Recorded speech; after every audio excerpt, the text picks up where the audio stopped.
One lazy afternoon, as I mindlessly scrolled through the Letgo app, my eyes caught something that made me pause. A listing for a high-end gaming laptop, completely free. A sleek black Alienware, the model I'd been drooling over for months but could never justify buying. The description simply said, "Works great, free for pickup. First come, first serve." The excitement surged as I stared at the screen, unable to believe that such an expensive piece of equipment could be offered without a price tag. My laptop was ancient, running on fumes, and it had become a regular punching bag during late-night gaming sessions. So seeing this shiny Alienware with zero price attached was like a dream. Without thinking twice, I hit, "Is the laptop really free? Where can I pick it up?" I expected a delay given that it seemed like an insanely good deal, but to my surprise, the seller, someone named Claudia, responded almost immediately. "Yep, it's free. Just come and grab it. First come, first serve though. Lots of interest." Naturally, this response set off a small alarm bell in my mind. Too good to be true. But still, free was free, right? But that's where I should have paused. I asked for the address, and instead of giving me one, she sent me coordinates. Who the hell sends coordinates instead of an actual address? I messaged her back. "Could you just send an address or a landmark near the location?"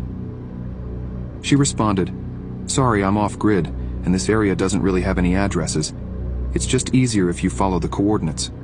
Trust me, it's worth the trip. Just text me when you're on your way. I'll be waiting." A bit skeptical, I tried Googling the coordinates. Sure enough, it led to an area outside the city, pretty much in the middle of nowhere, surrounded by woods. That should have been my second red flag, but I thought to myself, maybe she's just one of those reclusive tech geniuses or someone who hates social interaction. I could relate to that. We agreed on a time, 7 p.m., which was just before sundown. I downloaded a GPS coordinates app, plugged in the location, and set off. About 30 minutes, and as I got closer, my surroundings became increasingly desolate. Trees lined both sides of the road, and there were no houses, no streetlights, nothing. Just a road, winding through dense woods. I was almost at the location, and my phone showed I was just a few hundred meters away, when I realized I couldn't drive any farther. The path ahead was blocked by a dense forest with no way through for my car. I pulled over onto the shoulder, staring at the tree line. I texted Claudia, "Hey, I'm parked near the coordinates, but it looks like I'd need to walk into the woods. Is that right?" She replied after a minute, "Yep, just a short walk through the woods. You'll see a clearing where I'll be waiting with the laptop." By this point, a nagging voice in my head told me to turn around. But I had already driven this far, and the promise of that laptop kept pushing me forward. I decided to give it a shot. I grabbed my phone, stuffed my car keys in my pocket, and headed into the woods. The path wasn't clear that much. I had to walk carefully while looking at the phone. Also, I wasn't exactly dressed for a trek through the forest, but I figured it would only be a quick walk. The sun already dipped below the horizon, but I checked my phone. Just 100 meters to go. But there was no clearing. Nothing but more trees. I stopped and texted Claudia again. "I'm here, but I don't see any clearing." She didn't respond right away.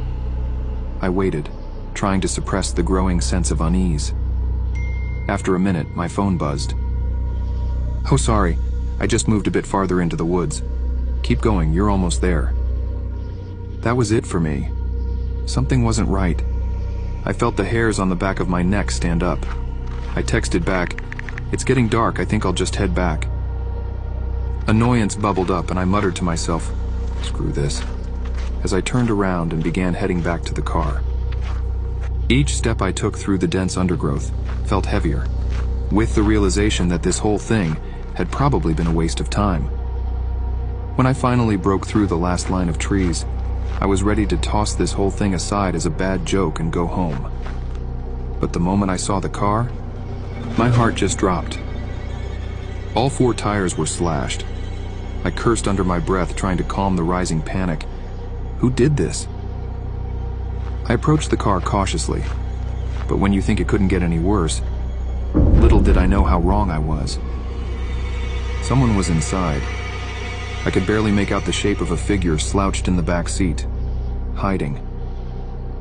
My body froze, adrenaline flooding my system. Every instinct screamed at me to run, but my legs felt locked in place. I slowly backed away, trying not to make a sound. The figure didn't move. I was quite far away from the car, and I don't think the person inside saw or heard me coming back from the woods.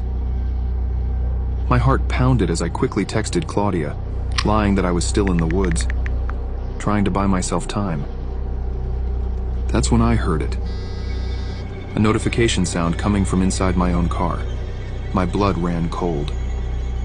Slowly and cautiously, I crouched away from the car, barely daring to breathe.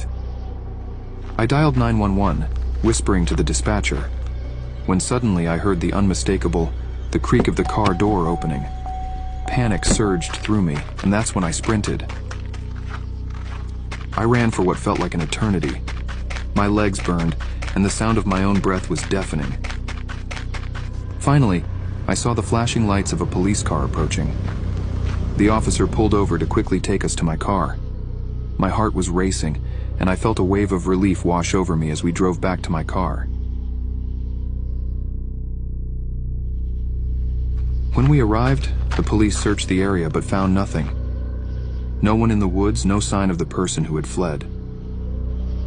They took a report, noting the slashed tires and the odd text conversation I had with Claudia. I ended up having the car towed and my tires replaced. It took a while for my nerves to settle after that night, but what kept me awake for many nights afterward was the thought of that figure in my back seat. To this day, I never figured out who Claudia really was, or why they had set up such an elaborate trap. But I haven't been on Let Go since. Some free deals just aren't worth the cost.